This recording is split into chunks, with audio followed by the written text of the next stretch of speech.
Hey, we're Paige and Alex, co-op students at Goose Digital. Week 11.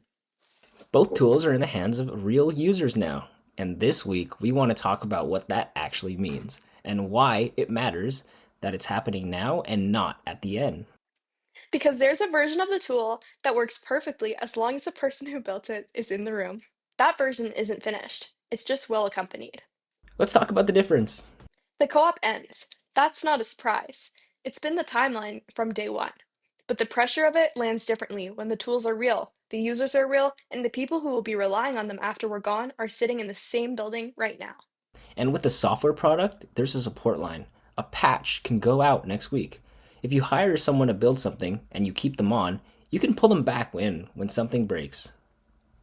We don't have that option.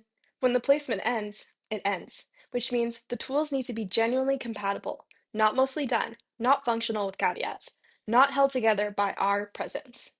And that's a different kind of pressure than building something impressive.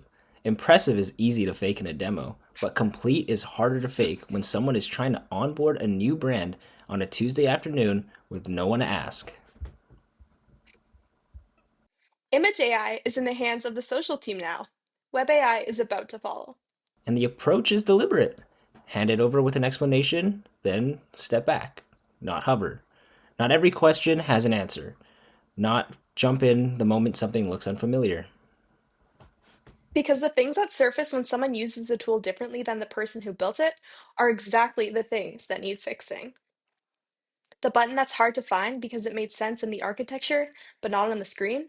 The feature name that's obvious when you know what it does and completely opaque when you don't. The flow that works perfectly for one brand and quietly falls apart when a new one gets onboarded. And testing with new brands is also part of it too. Every brand that gets added is another stress test on the assumptions built into the system, with different logo formats, different color structures, different amounts of existing creative to work from. Some of those will expose things that our test brands never did, and that's simply because they're different. The bugs that come from real usage are different from the bugs that come from internal testing. Less predictable, more important.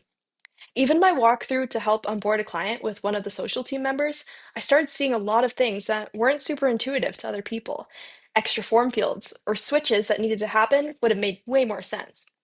I also found probably 10 different bugs during that short session. And for me, there were a lot of issues with the AI making up brand identities like logo products and brands, so it was very important that it only followed brand specifics before coming up with its own content to fill in the gaps.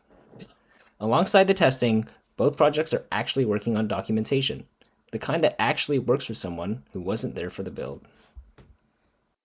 And that's harder than it sounds. Documenting an AI workflow isn't like documenting a form. The outputs vary. The right prompt for one brief isn't the right prompt for another. The system makes decisions that a static instruction manual can't fully anticipate. So the document has to teach judgment and not just steps. It has to explain why things work the way they do, not just what to click. The user guide built into Image AI exists for the same reason. The goal was always that someone could pick it up without us in the room. The testing happening right now is the first real proof of whether that's true. And I plan on going in depth with the team in a few days, using the user guide as a reference so that I can hopefully explain a lot and clear up some confusion, as well as get a nice list of bugs to fix and things to change to make the user experience more friendly. There's a version of done that means all the features work. And there's a version of ready that means someone else can use it, maintain it, and get value from it without the people who built it. The next few weeks are about closing the gap between those two things, not adding features.